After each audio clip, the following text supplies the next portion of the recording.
치매 시어머니 통장을 노린 며느리, 은행 직원이 충격받은 이유.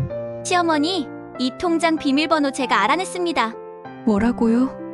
며느리라는 분이 왜 그걸 알고 있죠? 재산은 제 것이 될 거예요.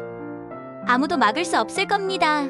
평생을 아껴 쓰며 자식들에게 부담을 주지 않으려 했던 시어머니. 그러나 세월은 잔인하게도 그녀의 기억을 하나둘씩 지워갔습니다.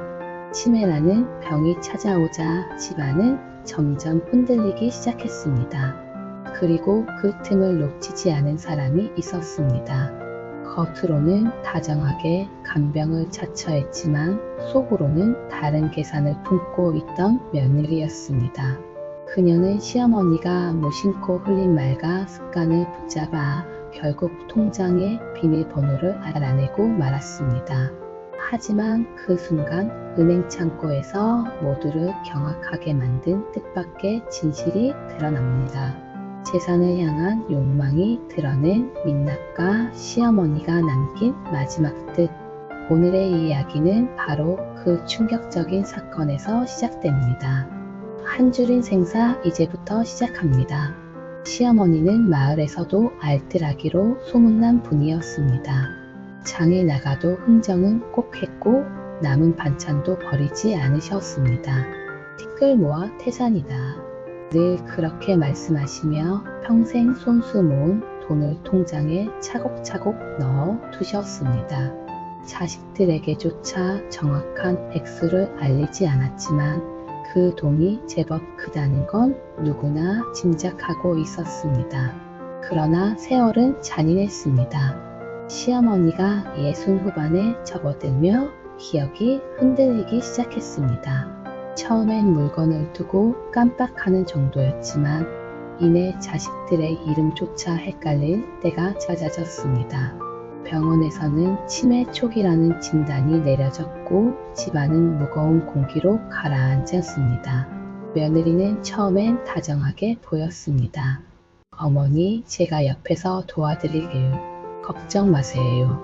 간병을 도맡겠다고 나섰고 시어머니를 챙기는 모습의 이웃들도 칭찬했습니다. 하지만 그 웃음 뒤에는 누구도 몰랐던 욕망이 숨어 있었습니다. 시어머니는 가끔 용돈을 주기 위해 통장을 꺼냈습니다. 그러다 습관처럼 비밀번호 일부를 중얼거리기도 했습니다. 7, 2, 아니 6이었나? 그 순간 며느리의 귀가 번쩍 열렸습니다. 그녀는 무심한 듯 다정한 미소를 지었지만 머릿속에서는 숫자를 붙잡아 두고 있었습니다. 그날 이후 며느리는 시어머니 곁에 더 바짝 붙었습니다. 어머니, 약 드실 시간이 됐어요. 어머니, 통장은 제가 챙겨드릴게요. 말은 다정했지만 시선은 늘 통장과 수첩에 머물렀습니다. 시어머니는 종종 작은 수첩에 메모를 해두었습니다. 그 속엔 생활비 내역뿐 아니라 통장 비밀번호를 잊지 않으려 적은 흔적도 있었습니다. 며느리는 틈만 나면 그 수첩을 훔쳐봤습니다. 숫자가 이제 거의 다 맞춰졌어. 속으로 그녀는 중얼거렸습니다. 마침내 며느리는 통장의 6자리 비밀번호를 거의 완벽히 맞췄다고 확신했습니다. 이제 남은 건 실행뿐이었습니다.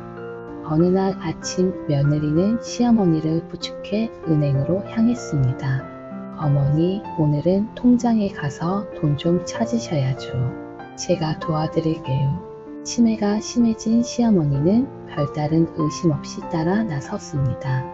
은행 창구 앞 며느리의 손은 땀으로 젖어 있었습니다. 통장을 내밀며 그녀는 마치 자신이 주인인 듯 대담하게 말했습니다. 어머니가 기억을 잘 못하셔서 제가 대신 비밀번호 입력해 드릴게요. 직원은 의아한 표정으로 그녀를 바라봤습니다. 고객님, 비밀번호는 직접 입력하셔야 합니다. 그 말에 며느리는 억지 미소를 지으며 시어머니의 손을 잡아 숫자를 누르게 했습니다. 그러나 그 순간 그녀가 불쑥 끼어들어 대신 입력했습니다. 기계 화면에 숫자가 찍히는 소리, 그리고 곧 이어진 짧은 정적. 직원의 눈빛이 싸늘하게 바뀌었습니다. 잠시만요. 이 거래는 확인이 필요하겠습니다. 은행 창고의 공기는 순간 얼어붙었습니다. 직원은 모니터를 뚫어져라 보다가 고개를 들어 며느리를 바라봤습니다. 고객님, 이건 조금 이상한데요. 입력된 기록이 어르신 본인이 아니라 다른 분 손길로 보입니다. 그 말에 며느리의 얼굴은 굳어졌습니다. 아니에요. 어머니가 손이 떨려서 제가 도와드린 것뿐이에요. 억지 웃음을 지으며 둘러댔지만 목소리에는 불안이 묻어났습니다. 시어머니는 무슨 상황인지도 모른 채 창가 너머를 멍하니 바라보고 있었습니다. 내 돈 찾으러 온 거 맞지? 그 말에 며느리는 재빨리 고개를 끄덕였습니다. 네, 어머니. 제가 다 챙겨드릴게요. 그러나 직원은 선뜻 거래를 진행하지 않았습니다. 잠시 후 그는 자리에서 일어나 다른 직원과 작은 목소리로 대화를 나눴습니다. 고객 상태가 명확히 확인되지 않으면 위험합니다. 최근에도 유사 사례가 있었잖아요. 맞아요. 보호자라 주장하면서 무단 인출하려는 경우가 많았습니다. 그 말들이 며느리의 귀에 들어왔습니다. 손바닥에 식은땀이 맺혔고 얼굴은 점점 굳어졌습니다. 저는 며느리예요. 가족이라니까요. 왜 못 믿으시는 거예요? 며느리의 목소리는 날카롭게 변했습니다. 직원은 정중하지만 단호하게 말했습니다. 고객님의 가족이라는 사실은 이해합니다. 하지만 통장 소유자의 의사가 확인되지 않으면 인출은 불가능합니다. 그 순간 며느리의 눈빛은 흔들렸습니다. 이대로 물러설 수 없다는 생각에 그녀는 목소리를 높였습니다. 우리 집안 사정을 당신이 뭘 안다고 그래요? 어머니는 치매라 제대로 못하시잖아요. 그래서 제가 대신하려는 건데 그게 뭐가 잘못이에요?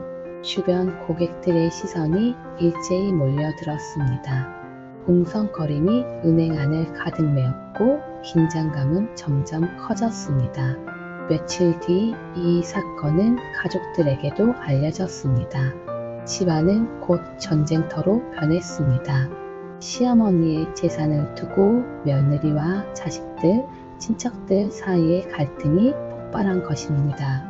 네가 무슨 권리로 어머니 통장을 손댔어? 큰아들이 분노를 터뜨렸습니다. 권리라니요? 제가 어머니 곁에서 얼마나 고생했는데요. 남들은 모르는 거 아니에요. 약 챙기고 밥 챙기고 밤새 간병한 게 누군데요? 그 정도는 제가 가져도 되는 거 아닌가요? 며느리의 목소리는 울분에 차 있었습니다. 그러자 작은 아들이 참지 못하고 나섰습니다. 간병이 정당한 일이라면 우리 모두가 고마워해야지.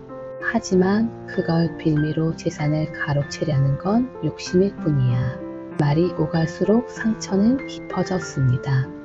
오랫동안 쌓였던 불만이 터져 나왔고 가족들은 서로를 향해 날 선말을 쏟아냈습니다. 시어머니는 소란 속에서도 아무 말이 없었습니다. 허공을 멍하니 바라보다가 불쑥 이렇게 중얼거렸습니다. 내 돈 애들 공부시키려고 모은 건데. 그 말에 모두가 순간 굳어졌습니다. 그러나 며느리는 애써 못 들은 척했습니다. 어머니는 기억이 흐리셔서 지금 제대로 말씀 못하시는 거예요. 하지만 다른 가족들의 마음속에는 불신과 의문이 깊어졌습니다. 정말 이 돈은 누구를 위한 걸까? 어머니의 진짜 뜻은 무엇이었을까요? 며느리는 점점 더 집요해졌습니다. 은행에서 좌절한 뒤에도 다른 방법을 찾으려 했습니다. 시어머니의 서랍을 뒤지고 수첩을 훔쳐보다 집안 금고까지 열려 했습니다. 그녀의 행동은 점점 대담해졌고 가족과의 관계는 걷잡을 수 없이 흔들렸습니다. 이웃들까지 수군거렸습니다. 그 집은 지금 며느리 때문에 시끄럽다더라. 치매에 걸린 시어머니 통장 노린다던데. 소문은 삽시간에 퍼졌고 가족의 체면은 땅에 떨어졌습니다. 결국 은행 직원은 이 상황을 상부에 보고했습니다. 치매의 노인을 동반한 가족이 반복적으로 인출을 시도합니다. 리스크가 큽니다. 그 보고는 곧 관련 기관에 전달되었고 가족들은 조사에 불려나가게 되었습니다. 며느리는 억울하다며 울부짖었습니다. 내가 얼마나 고생했는데 이 정도도 못 받아요. 세상에 이런 법이 어디 있어요. 하지만 그 울부짖음은 누구의 공감도 얻지 못했습니다. 욕심과 집착은 그녀의 얼굴을 일그러뜨렸고 가족의 신뢰는 이미 사라진 뒤였습니다. 조사가 진행되던 중 은행 직원은 오래된 거래 내역과 함께 한 장의 문서를 꺼내 보였습니다. 거기에는 시어머니가 직접 남긴 자동이체 지정서가 첨부되어 있었습니다. 이 통장은 손녀들의 학자금을 위해 지정된 계좌입니다. 내가 혹시 기억을 잃거나 쓰러지더라도 절대 다른 용도로 쓰이지 않도록 보장해 주십시오. 시어머니가 남긴 서명은 또렷했고 증인으로 동네 이장의 도장까지 찍혀 있었습니다. 그 순간 며느리의 얼굴은 새파랗게 질렸습니다. 그럴 리가 없어, 그럴 리가. 중얼거리던 그녀는 무너져 내리듯 자리에 주저앉았습니다. 반대로 가족들은 충격과 동시에 깊은 울림에 사로잡혔습니다. 시어머니가 기억을 잃기 전 이미 모든 것을 대비하고 있었다는 사실. 재산은 자식들의 다툼거리가 아니라 다음 세대를 위한 유산으로 남겨져 있었던 것입니다. 은행 직원은 단호하게 말했습니다. 고객님의 뜻이 이렇게 분명히 남아있기 때문에 이 통장은 지정된 목적 외에는 절대 사용할 수 없습니다. 순간 며느리의 욕심은 무너져 내렸고 가족들의 눈에는 눈물이 맺혔습니다. 재산을 둘러싼 싸움이라 믿었던 모든 것이 사실은 시어머니의 깊은 사랑이 만들어낸 장치였던 것입니다. 은행 조사실을 나오는 순간 가족들 사이에는 긴 침묵이 흘렀습니다. 얼마 전까지만 해도 서로를 향해 쏟아냈던 선 말들이 귓가에 맴돌았고 그 말들이 이제는 부끄러운 회한으로 가슴을 짓눌렀습니다. 큰아들은 고개를 떨군 채 낮게 중얼거렸습니다.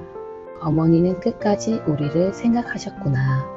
우린 그 뜻을 헤아리지 못하고 욕심만 앞세웠네. 작은 아들도 눈가를 훔치며 고개를 끄덕였습니다. 학자금이라 결국 손녀들을 위해 마지막까지 준비하셨다는 거잖아.